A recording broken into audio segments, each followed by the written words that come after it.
welcome back to another episode of the Alter Your Health podcast, your source of information and inspiration to promote the holistic transformation of your health and the health of our planet. I'm your host, Dr. Benjamin Alter, and I'm really excited for another episode, another great one with another great guest. That's all we got here at the Alter Your Health podcast. Greatness, that's what it is. And this week's great guest is Dr. Greg Nigh, a naturopathic physician who graduated from the National College of Naturopathic Medicine back in 2001. For the last 10 years of his clinical practice, his focus has been on naturopathic oncology, the adjunctive treatment of cancer. However, he is an avid researcher and maintains a broad clinical practice that also includes treatment for Lyme disease, mold toxicity, SIBO, and other GI disorders, autoimmune disease, neurologic conditions, and much, much more. Dr. Greg has spoken internationally on a range of topics related to health and disease and has co-authored 2 articles on the health effects of glyphosate. Certainly a topic that I wish we could have dove deeper into today, but maybe we'll come back for a glyphosate conversation. In his free time, Dr. Greg reads extensively in the fields of sociology of mathematics, cosmology, physics, evolutionary biology, emergence theory, and systems biology, and the philosophy of science and anything else that catches his interest. Dr. Greg is the kind of person who, I don't know him that well, but he certainly seems like the kind of the person who learns about something and then just dives deep to deeply and intimately understand what the heck is going on. So you can find more information about Dr. Greg Nigh and his clinical practice at immersionhealthpdx.com. That's IMMERSION healthpdx.com.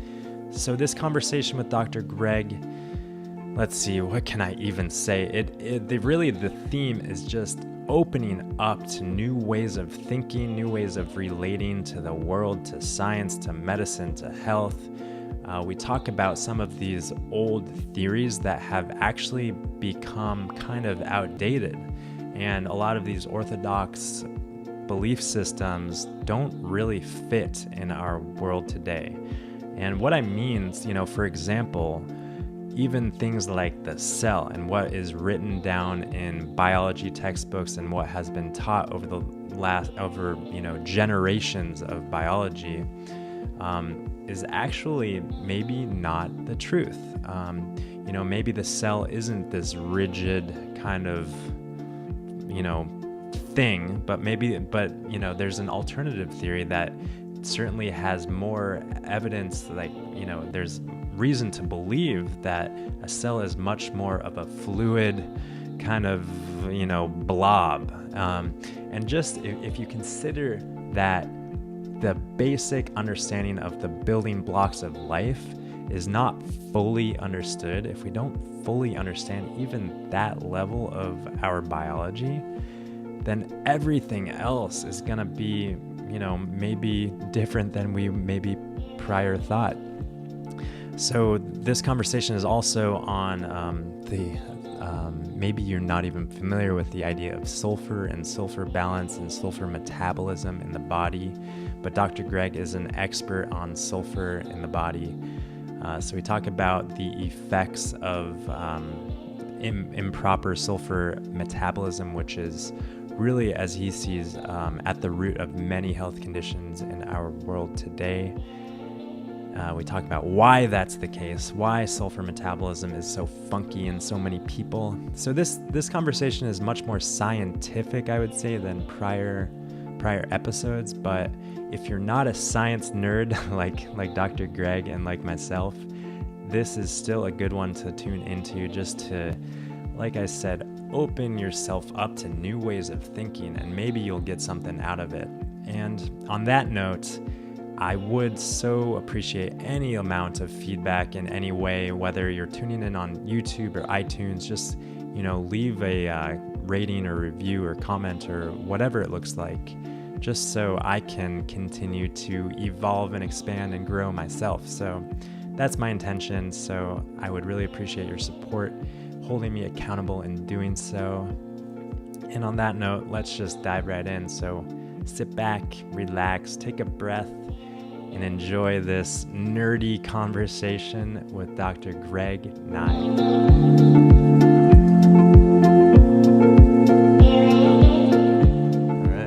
Oh, it's rolling now. We're rolling. Wow. Dr. Greg, welcome to the podcast. Yeah, thank you. Yeah, happy to be sitting with you in your office. Uh-huh.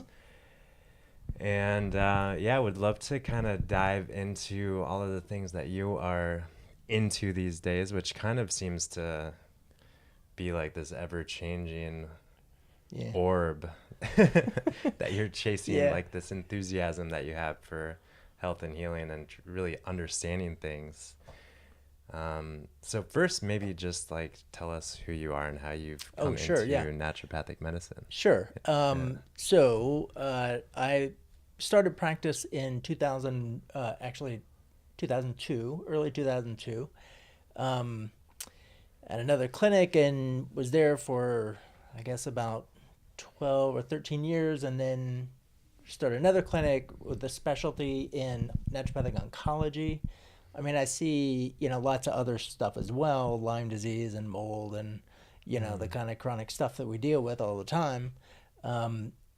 And then, so that's like the clinical side. And I'm also just completely geeky. And so I just I just get fascinated by various areas of research and dive into that and, have some research projects that I'm always kind of working on. And so that's my gig. Yeah. So how did you first, and like, how did you come to naturopathic medical school? Gosh, yeah. I mean, is that a really long, convoluted story? In any story like that, you sort of have to just arbitrarily pick the spot where you say, okay, that's where it started. But it was when I had done undergraduate and had started out pre-med and decided that wasn't my gig, and I finished with I finished there with an English degree, like so many pre-meds do. Wait, was that a joke? Yeah. That's like where you go when you don't finish pre-med. So anyway, then after that, I got very interested in learning about politics generally, like just kind of, social, the various kind of interests that control how things happen. Huh. I just reading about government politics. This was in college. So this was after college, and just reading about U.S. foreign policy and all kinds of things in politics. And then I happened to be working at a bookstore, and there was a book on the shelf that was it was about AIDS, called AIDS Incorporated, and it was about the politics of that particular industry, which to me was like, oh my gosh, this is like a microcosm of the larger issue of sort of economic interests that control all kinds of things at a national level. And so that was in AIDS. And then there was another book on the shelf with a title that was, of course, a little cheesy, that said cancer has been cured. And I'm like, yeah, whatever. So I pulled that book off the shelf, and it was all about the research of this guy, Rife, Raymond Royal Rife, who he did work back in the 1920s and 30s and 40s. He's the guy who found out that if you expose cancer cells to very specific frequencies, that it will kill the cell, since in essence it establishes a resonance with the cells and shakes them so hard that they rupture. Wow. And so, and that was all in the headlines at the time. He was in San Diego, and it was front page news what he was doing with many of these cancer patients. And oncologists in San Diego were sending him patients, and he just pointed his machine, and not everybody was cured, but many had dramatic reduction in tumors. So that was a very interesting story to me, and so I kept kind of pursuing this politics within medicine, and eventually I needed to get back in school because I couldn't afford to pay my student loan. So you got to get in school again, right? Yeah, So you just dig it deeper. so I just go back to, because then you can defer it. So I thought, Yeah. all right, well, I'll do a master's program. So I went and did a master's program at Arizona State, and it was in humanities, which is kind of a do whatever you want program. Mm-hmm. And so I decided to study I did it. My thesis there was on the politics of AIDS, sort of the social construction around AIDS. Anyway, there is no short answer to the question that you asked, I guess. But It was just this. It started. It sounds like it started in the. If you were to pick that arbitrary start point, somewhere back with there, the book about like AIDS and the politics, like AIDS, and then so I started studying it, and then you just learn all about alternative therapies when you're studying the economics of medicine, cancer, AIDS, whatever. In that study, you learn a lot about alternative therapies because they are alternative because of economic forces that exist. And so, I learned a lot about alternative therapy just by studying those diseases. Yeah, that's a really good point.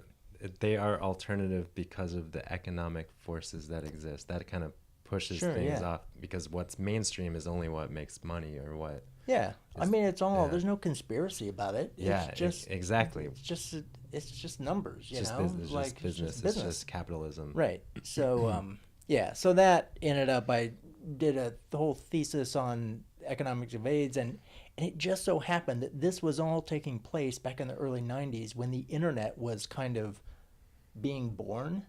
And so I got situated sort of in the middle, actually literally in the middle of this entire conversation that was happening between scientists and journalists and people with AIDS, and who were all kind of exploring in their different ways these various alternative ideas around HIV and AIDS.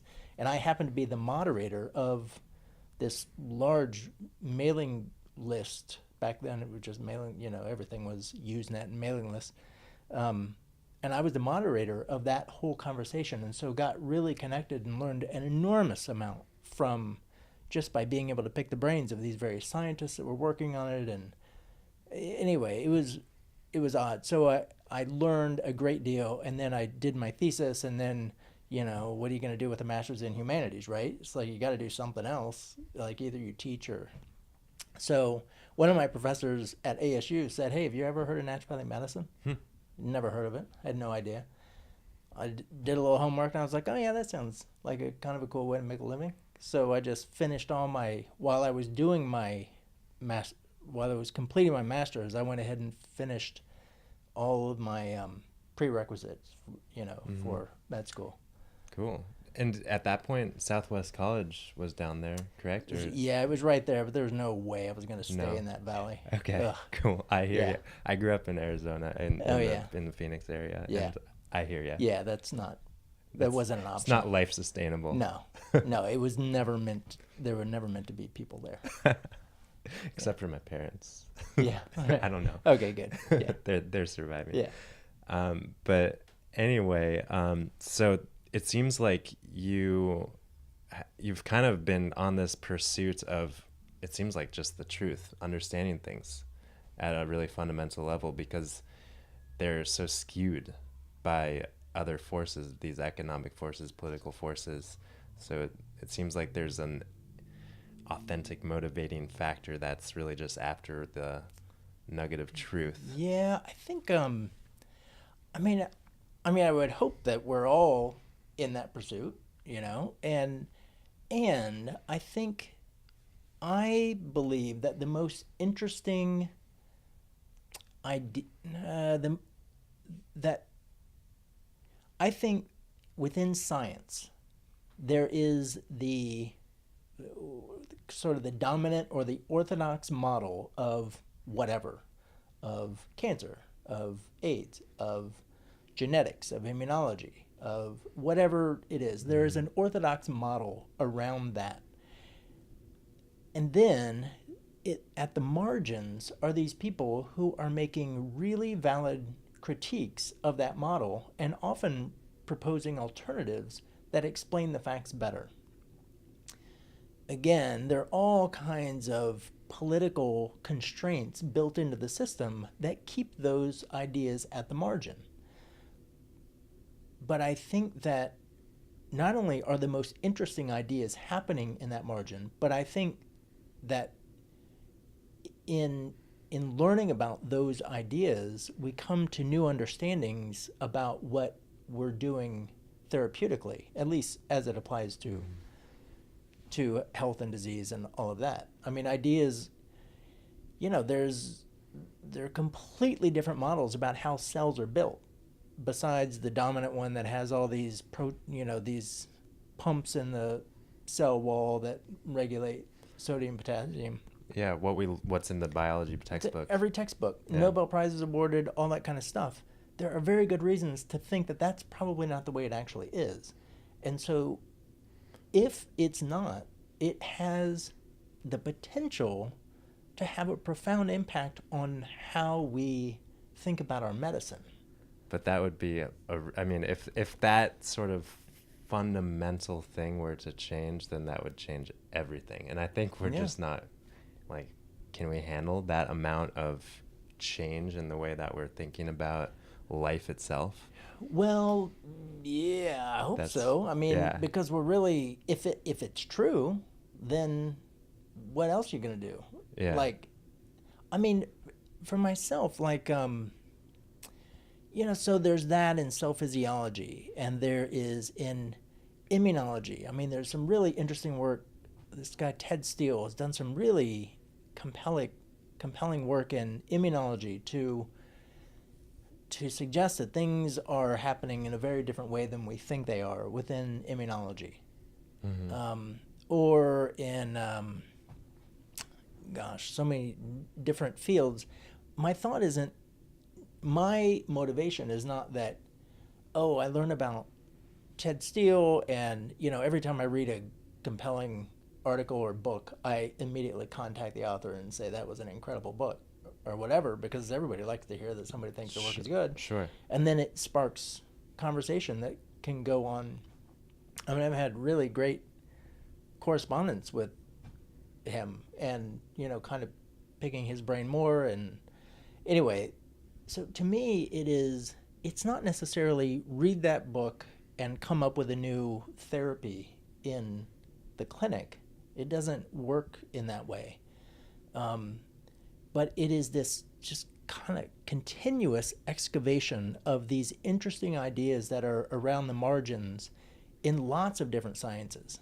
And then, they just kind of swim up there for months and months. They just, all these ideas just hang out in my head, and I keep throwing new ones in, and then eventually, occasionally these connections just start happening, and you start coming up with, maybe then I can think about this differently in my clinical work. It just sort of just takes time for it to bubble up. What I'm hearing you say is that it's really, your role is really to keep an open mind and allow your mind and your way of thinking to evolve and change and grow and adapt, rather than staying confined in what the orthodox models write in the textbooks. Yeah, I think we should always be skeptical of whatever model we're using. Yeah, that's not to say that the models are wrong always, but that, for sure, that, new ideas rarely come out of the standard model. Like, it's always somebody thinking outside of that then opens up some new way of thinking about things. That's a really important concept to hammer in, I feel like, because I think that sometimes I forget about that as well, and I think we're all kind of blindly led to some degree in just trusting what we're told. Mm-hmm. And being skeptical is bad in a lot of ways, but I think there's a healthy form of skepticism which we need to hang on to in order to just grow and adapt and evolve. And it's important to remember that all of the scientific discoveries that have ever been made that have changed the world have been outside the box, so to speak, thoughts. So we need to continue that. And that's, I mean, when I think about outside the box thinking, that's what leads me to connect with you, because I feel like that's where you're hanging out all the time, is on this margin. It's just so fun out there. Yeah, for sure. It's maybe it's not for everybody, but it is for I you. guess not. And I guess that's what this talk is all about, like the marginal, maybe overlooked or not well understood. Like, it's funny because it's the alternative of the alternative almost. Yeah, it really is. It's the it's out there, but at the same time, the only reason it's out there is because we've put it out there. Maybe. Well, I don't know, I think it's just the human tendency to, I think we just don't like uncertainty. And so, and that's everybody to some extent. And even in the alternative world, there is a whole lot of dogmatism around all kinds of things. And so I do think that, you have the big standard model, which is the conventional model, and then there's, against that you have the alternative model. But then inside that alternative model, it has its own dogmatic adherence, and people, I'm not proud of it or anything, but I have pissed off a lot of people in various talks that I've given.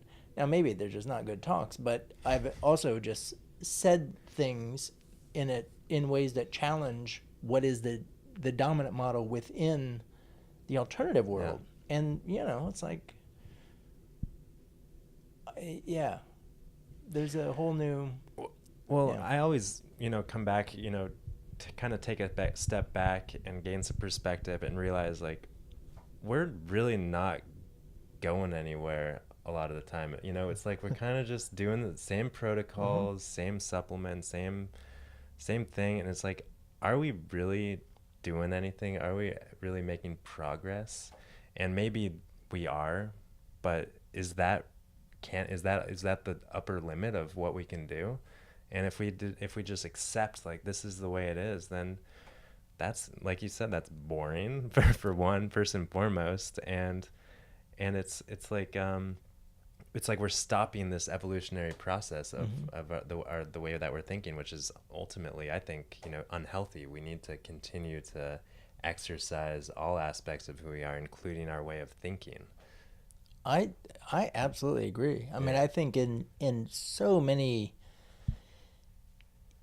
in cancer, as a great example, there's like the conventional model for what cancer is, which is this, the product of mutations and yada yada, hallmarks of cancer, all that stuff. But in the alternative world, there's not really a model for what cancer is, and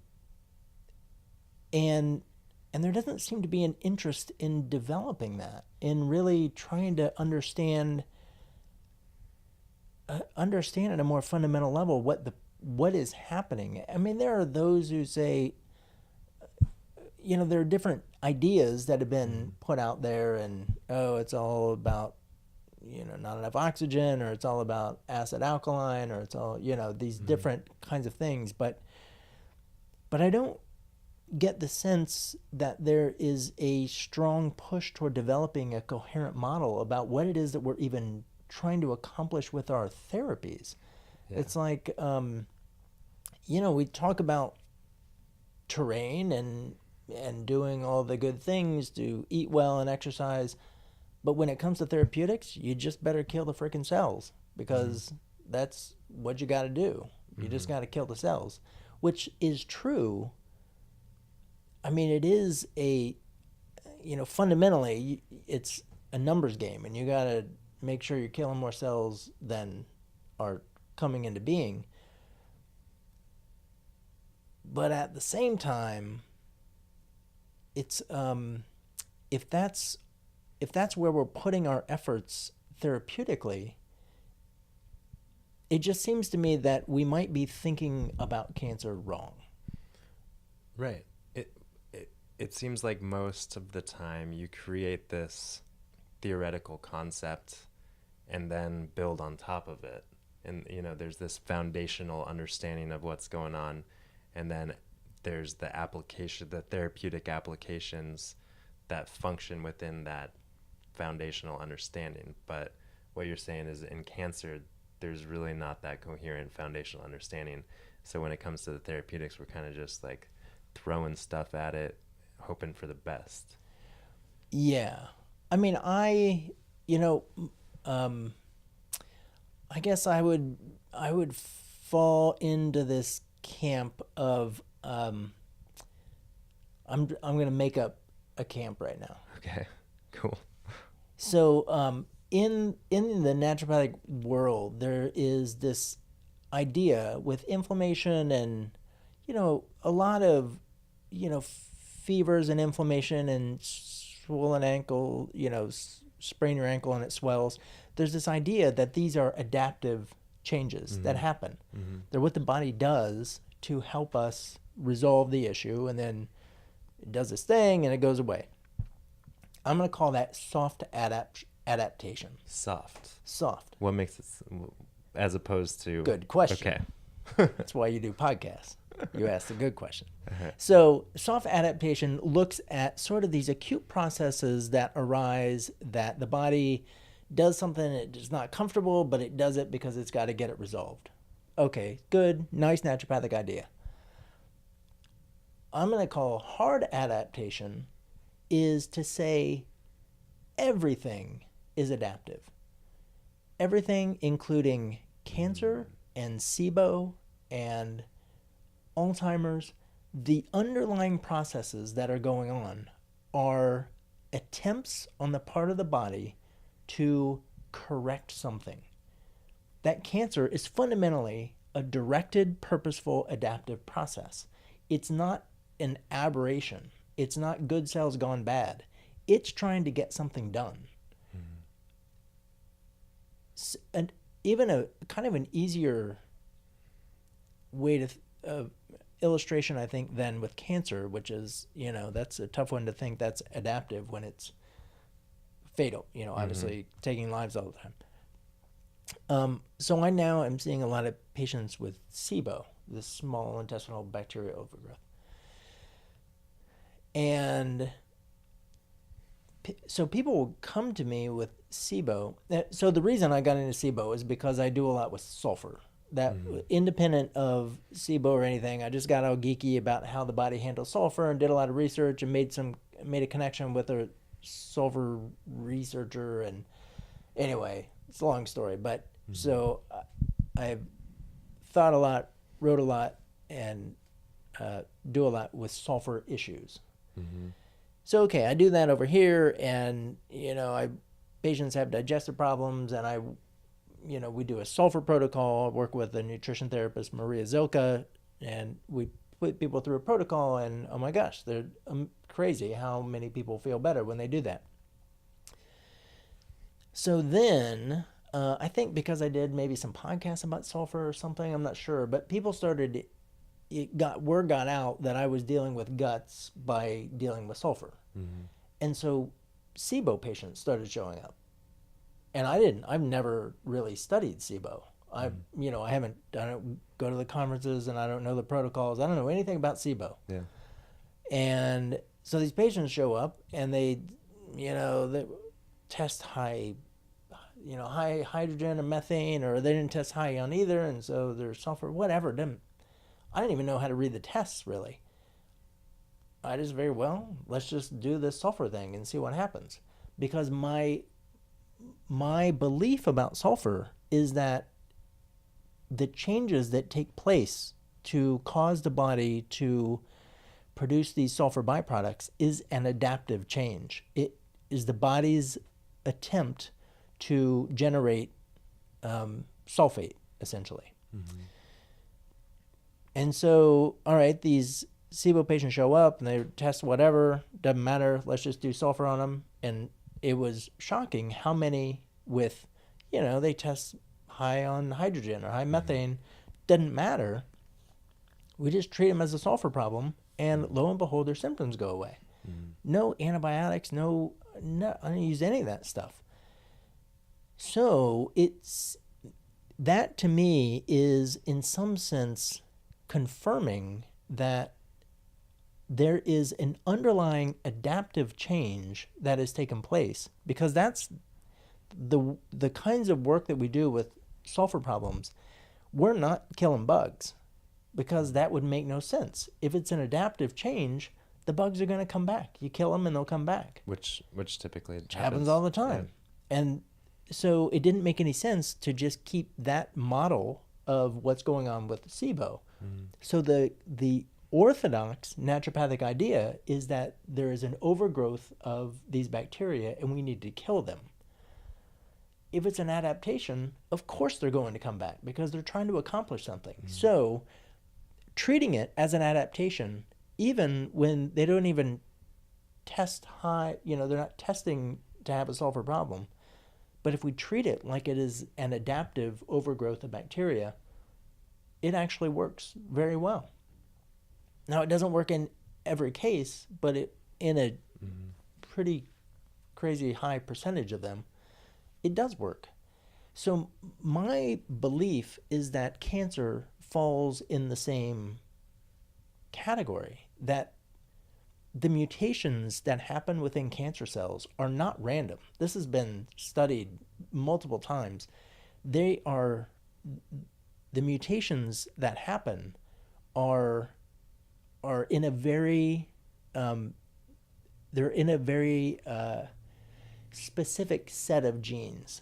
They are rewiring the cell to move in a very particular direction. They are not randomly pushing the cell in different directions. They go in one direction. And they're not, this cells across the tumor. Now, there will be some variation, but the changes that are happening in the different cells are looked at as a group, are all in the same, they're all in the same category. My point is that it's not a random set of mutations that happen. So we have to look at this cell as being intentionally rewired to accomplish the goal. And if we don't put some thought into what kind of goal is this cell trying to accomplish, how can we come up with rational therapeutics? Yeah. My first thought on this whole hard adaptation thing is that, well, we're taught in naturopathic medical school, maybe not a conventional medical school, but we're taught that the body has this, vital inherent life force that is self-healing. And therefore, my, thought around disease and cancer and SIBO and anything else is that, well, of course, our body is always striving towards healing. And healing, I guess you could also say, is adapting to the stresses that we're exposed to, the environment that we're exposed to. So this self-healing mechanism that is inherent in each living creature is adaptive by nature. So it seems like a very rational thought process that our body and every process, every symptom, every lab value, every genetic marker, it's all our body's best attempt to deal with the environment that we've created for it. So it's like it's kind of like a fringe way of thinking, but at the same time it feels very true. Like that feels like the truth. And it's phenomenal to consider that there's not more people thinking that way. I think a big challenge of thinking that way is that it doesn't necessarily just present you with what the rational therapeutics are then. You have to recreate the therapeutic strategy. Right, you have to, it's not like, I remember, in another line of research. I'm really into water. I do a lot of Yeah. study about water. I go to the water conference every year. Love that stuff.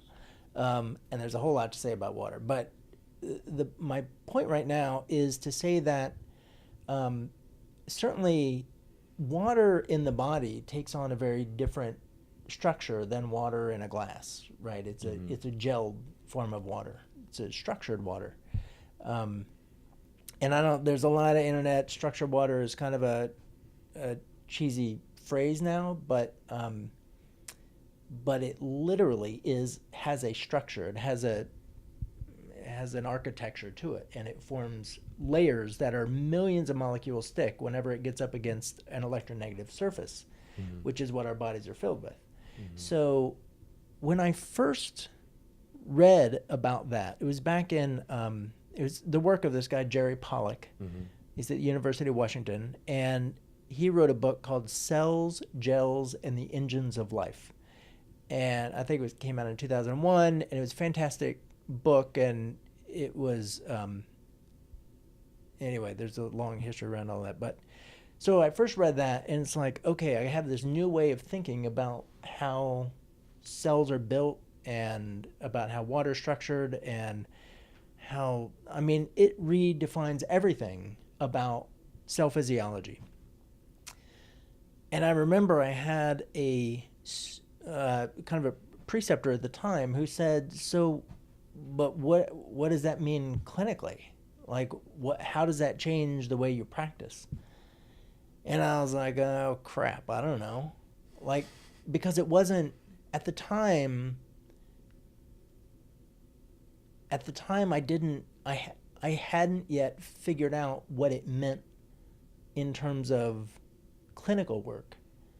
But time passes and research happens, and Jerry writes a new book, and then I'm going to work in sulfur and realizing that sulfate, provides the negative charge for all of, like, pretty much all of this negative charge in our bodies is because of sulfate.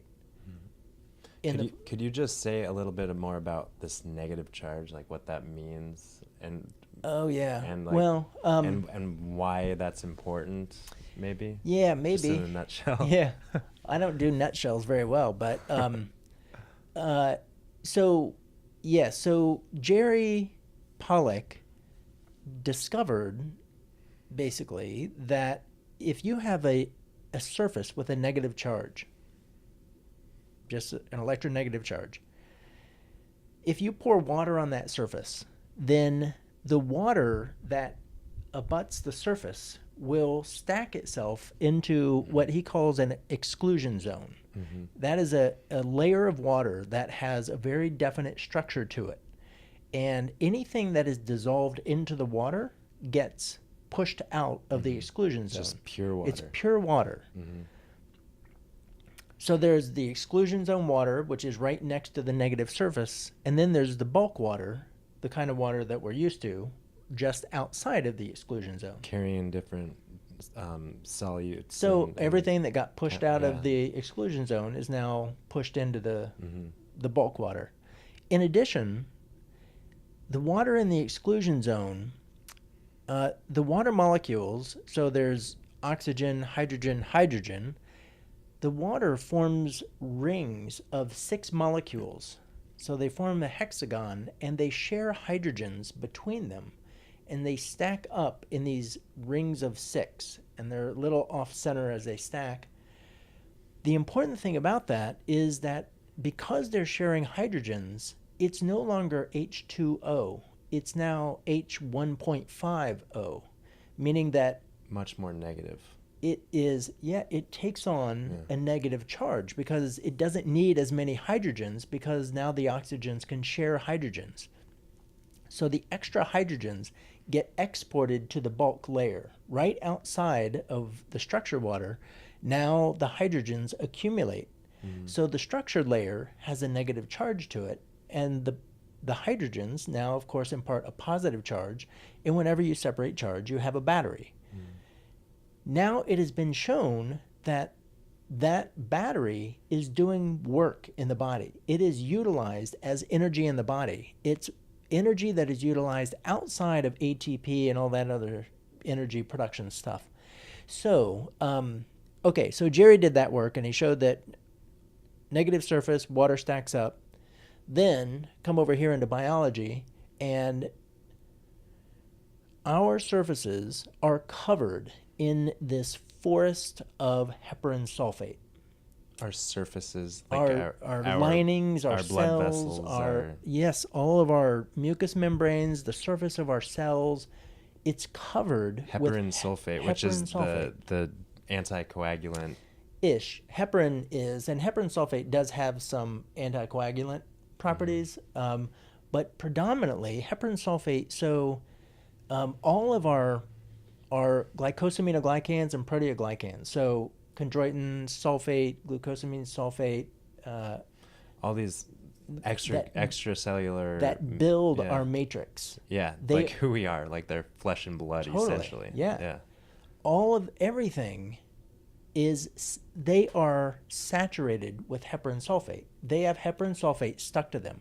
Heparan sulfate is the most densely negative charged molecule in all of biology. It has eight negative charges that are imparted because of the sulfate molecules that are stuck onto it. Mm-hmm. So it is, it's just a unit that repeats multiple times, but each unit has its own dense negative charge. So we fill our connective tissue, we cover the linings of our cells with heparan sulfate, and thus it gets this very strong negative charge. Now, you throw in a bunch of water, bodies or whatever, 70% water, it pretty much is going to hit a negative surface. There's very little water in the body that would be far enough away from a negative surface that it would exist in liquid form. Yeah, all of this, just like pause and digest a little bit. All of it seems on one level very, unimportant or insignificant, just like monotonous little details. Yeah. Mm-hmm. But at the same time, like back to that point you just made, that 70% of our structure is H2O. Yeah. It's like this must be meaningful. It's a big deal.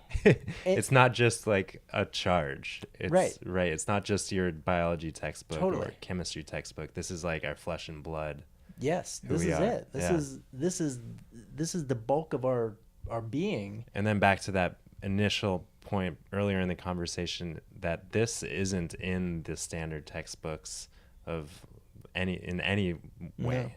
No, not at all. And So anyways, yeah. So just wanted to like pump the brakes a little bit. Good. It is like you got to touch back to how it's relevant to things. Yeah. Because I'm sort of tracing how I went from 2001 reading Jerry's first book and couldn't answer the question, what's the clinical relevance, to now that idea has matured and it's, now we have the clinical relevance. Because if our bodies lose that structuring of water, everything goes to hell. The integrity of our connective tissue, the battery aspect of the water, the communication between cells, all of it goes bad. And the structuring of that water is in very large part due to the presence of heparan sulfate. If anything interferes with the body's ability to generate sulfate, it will have a profound impact on the structuring of water in the body. So maybe not as much heparan sulfate, but the sulfate component of sulfate component. Sulfate. So it is sulfur plus oxygens. Yeah, totally. SO4. So there are lots of reasons that I can't go into why the body can lose its ability to generate sulfate. And especially in the modern world with all kinds of pollutants and all kinds of things can now interfere with our ability to generate sulfate. And so our body has to find a workaround. It's got to find another route rather than the typical, because the typical doesn't work anymore. And so there are lots of ways to generate sulfate through workaround processes. One is to grow sulfur-fixing bacteria in the gut.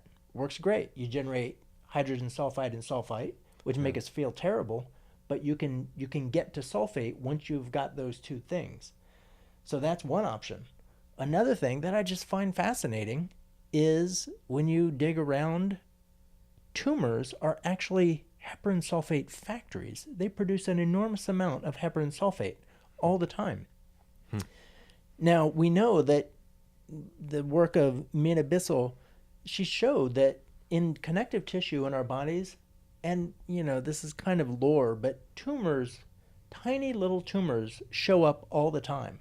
They show up and they go away. They show up and go away. Right. We're I remember learning that stage 1 cancer is, maybe overdiagnosed is kind of a controversial thing. Yeah. All these screening tests that find little teeny tumors that probably are insignificant and will self-heal. Totally. Yeah. And she has shown that these are way more common than even we had previously understood.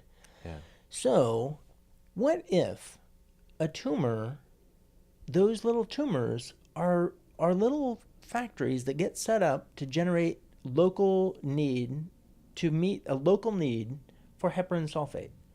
You set up the shop, you generate the heparan sulfate, you met the need, shop goes away. You don't need it.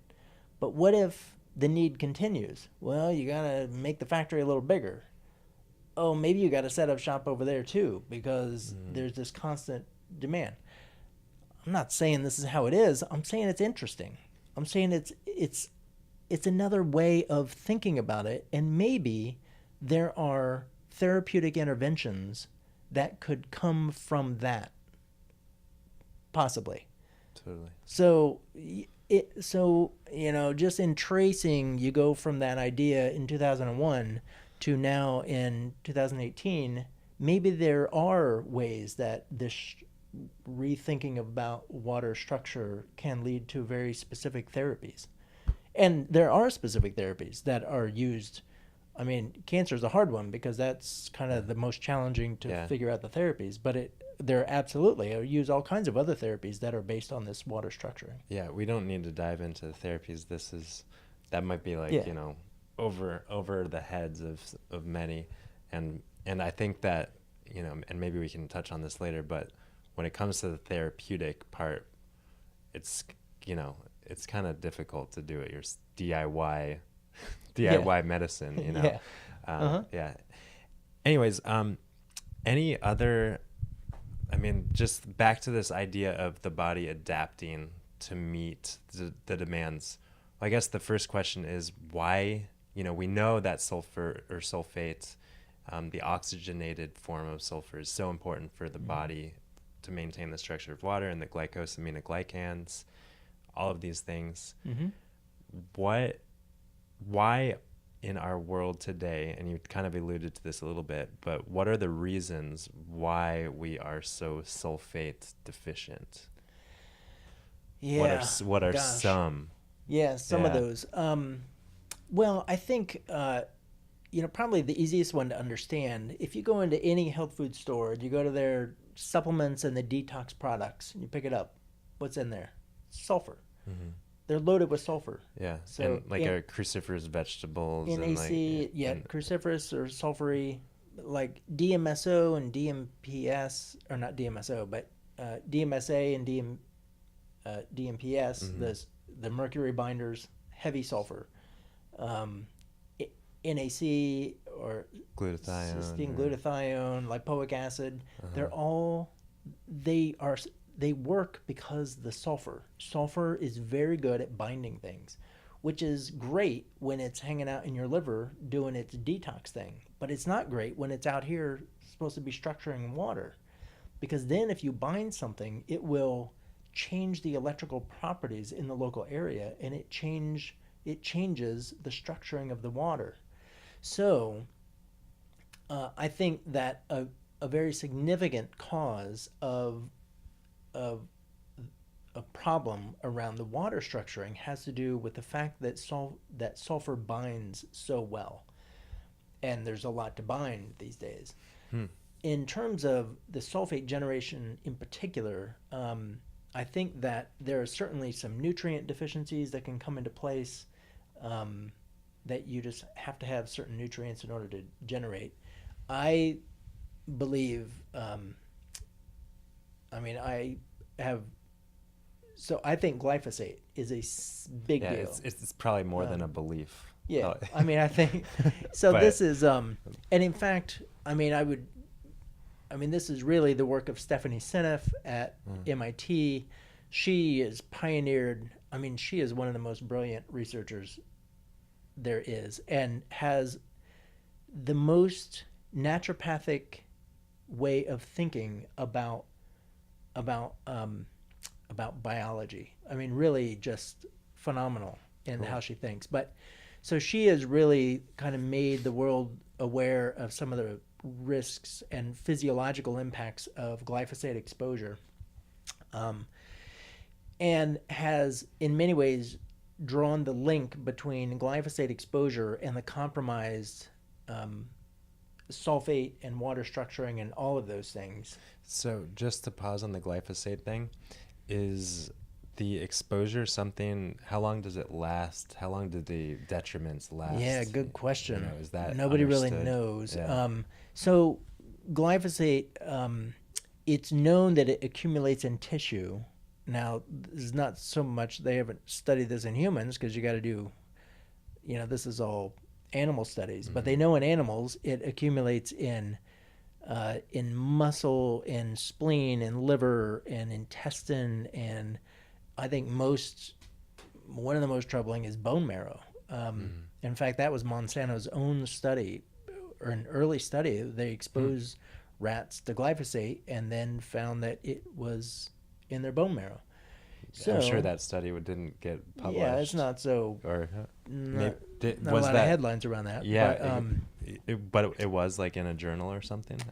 it was not published in a journal. It was their own internal study on it. I'm sure they kept it on locks. Yeah. So, well, how long does it take to get out of the bone marrow? I mean, who knows? The implications are profound. I mean, glyphosate has, it blocks heme production. And so heme, obviously, around hemoglobin and but then also all the enzymes, all the cytochrome P450 enzymes, those are all heme enzymes. Sulfite oxidase, which detoxifies sulfite in the body, that's a heme enzyme. NOS for the production of nitric oxide, heme enzyme. Like all of these, the really profoundly important enzymes are heme, and glyphosate just happens to, it actually blocks pyrrole synthesis, and pyrroles are needed in the formation of heme. Glyphosate chelates minerals, so very tightly chelate. In fact, it was originally patented as a chelator. It was only later found to be an herbicide. It chelates iron and copper and zinc and manganese and a number of other. So it strips those minerals from our bodies, and from the plants themselves. Well, it does. Yeah, it does both. And in the body, yes, it renders those unusable. Like if you're eating food that has glyphosate residue, it is going to bind some amount of those minerals and render them unusable. Yeah, we talk often about the mineral depletion of the Earth's soil itself, but we don't really talk about why that is. Yeah. And the mineral depletion in the plants, and why the plants are so depleted, and then why our bodies are so depleted. So it seems like glyphosate is one of it's those, crazy. I mean, I calculated it out. The amount of glyphosate used in the United States every year, amount applied to the soils in the U.S. every year, is the equivalent of, I think it was 62 Olympic-sized swimming pools, which is pretty. I remember hearing some statistic about when smaller scale farms are using it, they're actually barely using any, but the larger scale, the use increases exponentially. They do. Yeah, it's crazy. So glyphosate is a big deal for sulfate regulation. Any other kind of things? Well, gosh, for sulfur and sulfate, I think really it's dysbiosis is a primary issue because the majority of sulfate that is being generated is happening either at the brush border by the enzymes there or in the liver. That's where the majority of sulfate gets created. And then especially in the liver, those sulfates get stuck onto estrogen and testosterone and vitamin D and all those sulfated enzymes, which are a way of transporting sulfate around the body.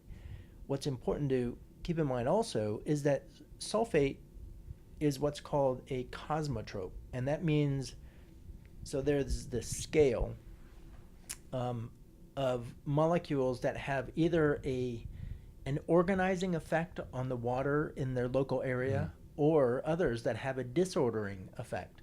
And so sulfate is really in biology is the strongest of the cosmotropes. It's the most organizing of water in its area. And because of that, sulfate concentrations in the blood are very important for maintaining blood viscosity at what it needs to be.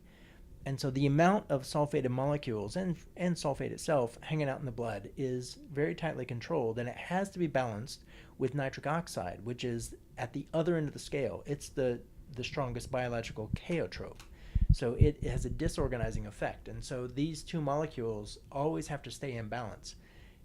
There's a whole big story around that too. But the important point here is that the amount of sulfate in the blood has to be controlled in that way.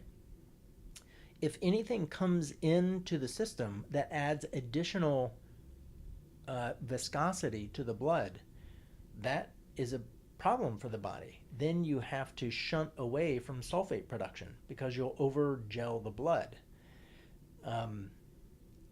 And I, Stephanie, think that is exactly what is happening is one of the adaptive changes that lead to this growth of the sulfur-fixing bacteria, because then you can transport sulfur not in the form of sulfate. When you reduce it to those things, then you can transport those around and generate the sulfate at the cell level. So the sulfur-fixing bacteria are fixing the problem that glyphosate started, or is it not?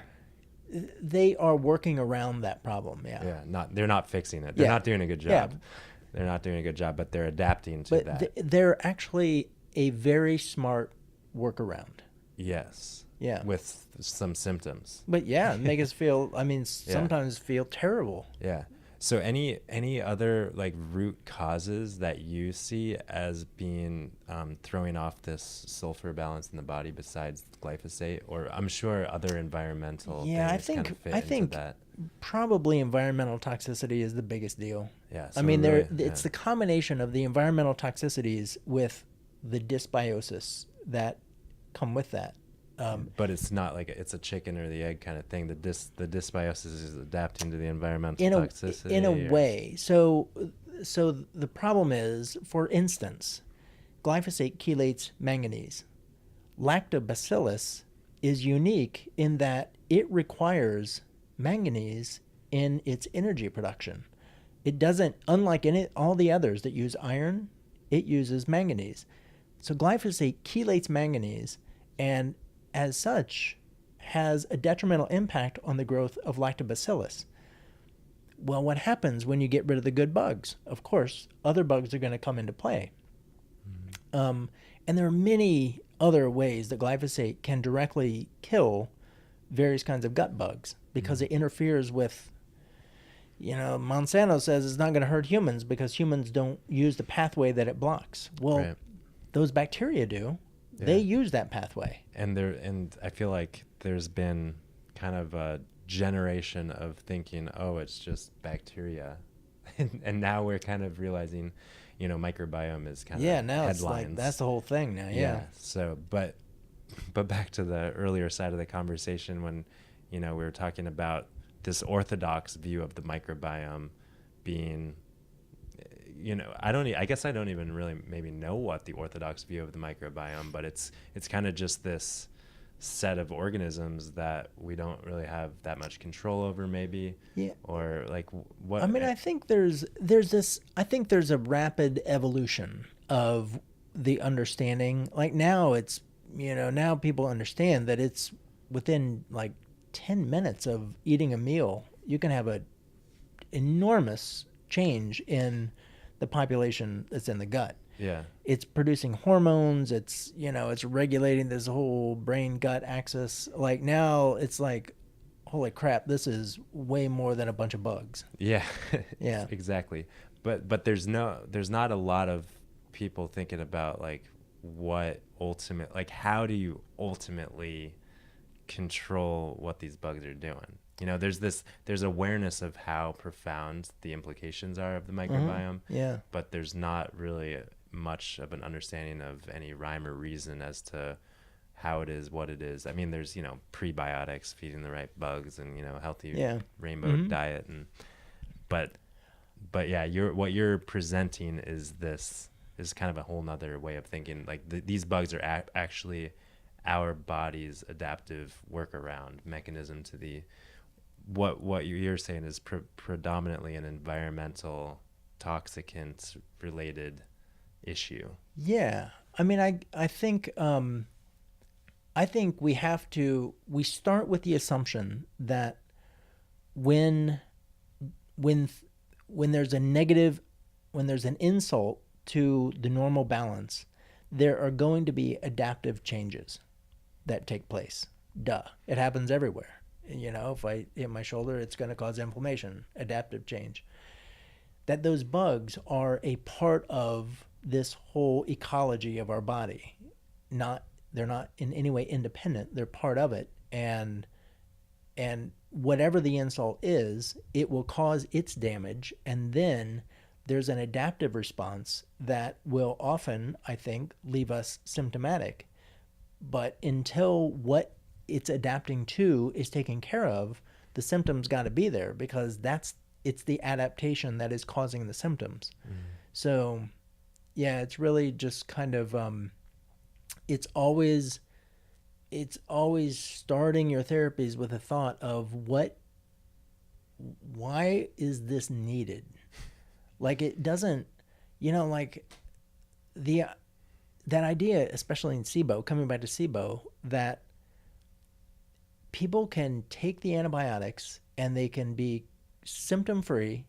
They do all the right changes. They eat right, and they, get rid of all these different foods. Just read the average symptom relief after antibiotics for SIBO, 22 days. And then symptoms come back. Well, I mean, I've seen that just working in the school clinic, because that's kind of a SIBO center to a large degree. And it's kind of like, what are we doing here? Like, if those bugs were the cause, then it should be fine. You get rid of the bugs and you supply now the healthy bacteria and you eat right. Why would the bugs come back? It doesn't make any sense. Yeah. They come back because they're needed. Right. They're doing their job. They're helping us survive and keep our head above water in this crazy world that we're in. Yeah. Cool. Any other examples of adaptation outside of the sulfur world? Gosh. I mean, I can't. I mean, just like we don't have to. I know you don't do nutshells, but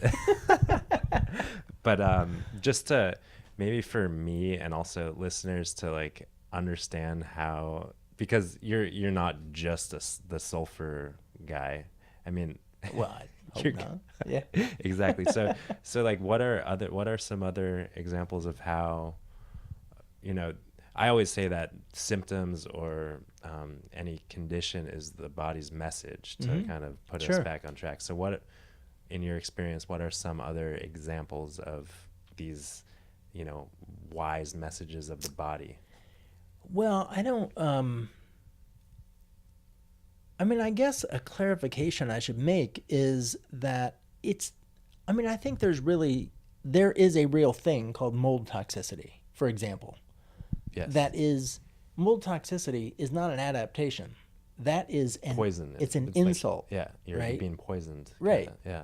Or heavy metals or Lyme disease or whatever.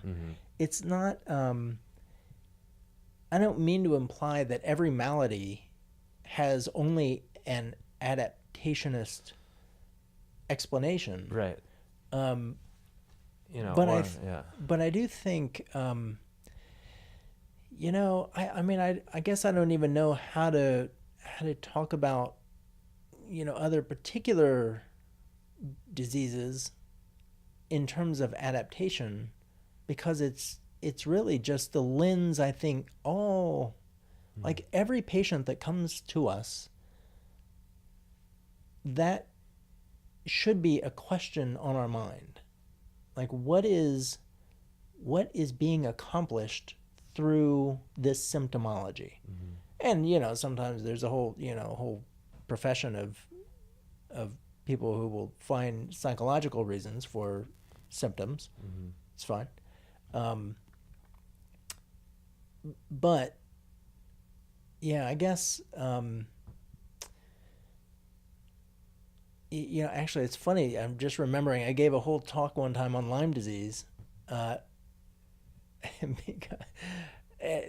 kind of did this just to see if I could do it, I guess. But, and I don't remember the details of it right now. But essentially I found the evidence. I made the case that Lyme disease has an adaptive. There is a way of looking at what is happening, what is transpiring through the action of those spirochetes, that fits within an adaptationist model. And in asking just the question, why do some people go into a chronic state and others don't? Some people get joint pain, some people just get neurological Totally. stuff. I wish I could remember the details of the talk, but I do remember it was a talk on Lyme disease, and to say, well, we could think of this as in an adaptation model. Because, again, it's one of those conditions where it seems like we have all kinds of bad therapies, like people, I see people who've been to like 20 doctors before and who may go see 20 more after me, because it's like we don't necessarily have great therapies around it. And if you don't have great therapies around something, you got to start asking different questions. Like you got to think about it differently. So anyway, that's kind of the theme and the take home from this conversation, is just to open, what I'm taking away at least is just to keep my mind open to new ways of thinking, because otherwise I don't go anywhere. We don't go anywhere. Yeah. Right.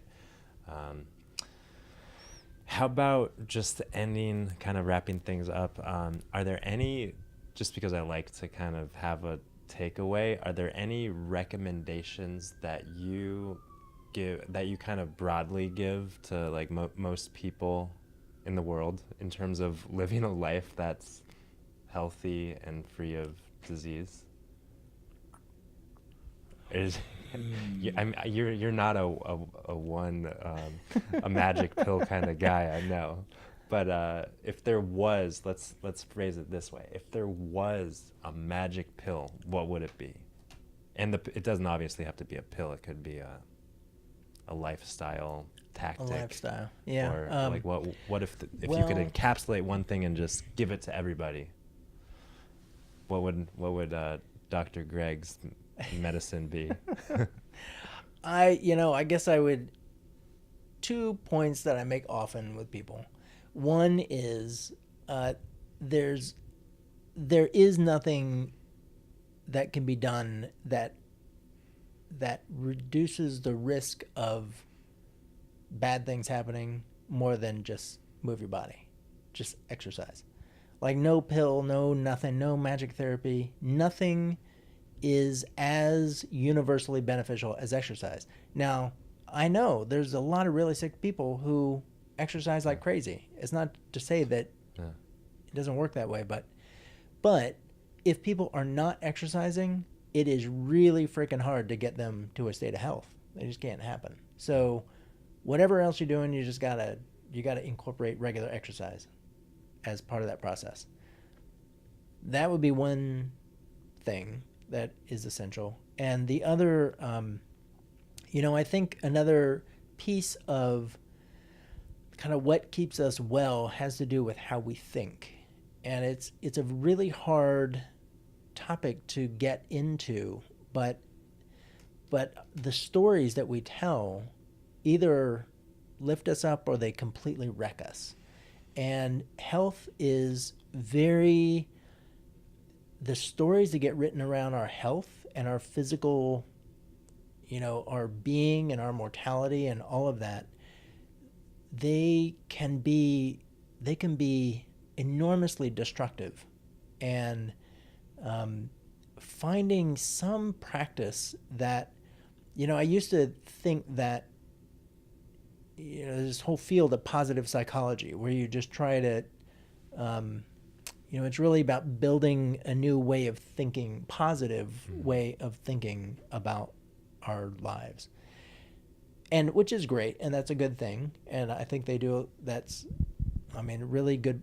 Read the book Flourish. It's a great book, Martin Seligman. But I really gravitate toward the Zen side of things too, which is to kind of get away from story altogether. Yeah. And to find emotional detachment from the story, no matter what the story is. Not the positive, not the negative, but just the equilibrium. That it's just this, and if we can get emotional distance from our story, then it just enormously frees us up in our lives to have a different kind of experience around our health and our well-being. And it's I think that is a crucial piece of what it means to be healthy, that I think is very hard as clinicians for us to get at that, because people come to us to work on their bodies for the most part.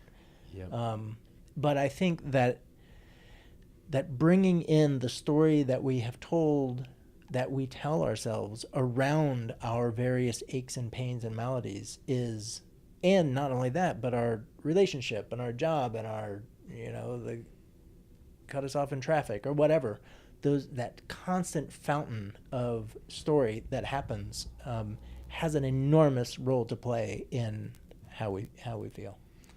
Absolutely. And it's at some point or another that always comes up in these conversations, and that actually is more or less has been the focus of a lot of the podcast, is more on the mind body than the body, because it is totally, but you said it well, it's just hard, if not impossible, to incorporate that into our medical system as it is today. The psych, we do a very good job of separating it. There's mental health and there's physical health, and you go to mental health provider for that. But when it comes down to our health, it's one and the same. Our mental health dictates how we feel physically, and vice versa. So great. Good ending. Good ending. Yeah. Well, actually, how can people maybe connect with you and what you're doing? Oh, sure. Are you out in the world? I know that you answer questions on Quora, which is it's just fun. I've gotten into that myself. Certainly the webpage, immersionhealthpdx.com. Let's see, how else? Phone number. Or people still use are you on Facebook and stuff? Facebook, there's, if you search on Immersion Health, there's a page there. Do people still use phones? Yeah. I think so. I guess so. The webpage and Facebook, and those are probably Quora. If you like Quora, I answer questions there, and you can follow me there. Yeah, it's fun. Well, thanks for busting out my brain and making me think in new ways. It's always a good exercise. And thanks for having me. All right, and peace and love, and until next time.